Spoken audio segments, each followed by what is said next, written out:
বাসায় মেহমান আসছে কি নাস্তা দিবেন ভাবছেন? তাহলে ঝটপট এরকম লবণ, আটা, সামান্য একটু চিনি দিয়ে এইভাবে ব্যাটার বানিয়ে নিন। ব্যাটার বানিয়ে নিয়ে এইভাবে কড়াইয়ে দিয়ে দিন।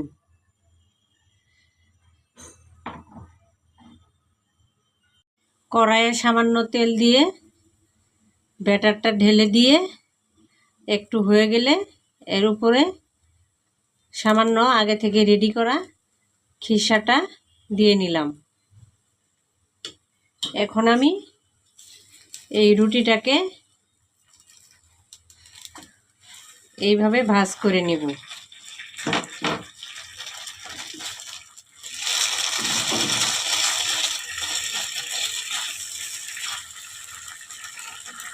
এখন কিন্তু এই নাস্তাটা খাওয়ার জন্য একদম প্রস্তুত। রেসিপিটা ভালো লাগলে এভাবে বানাইতে পারেন।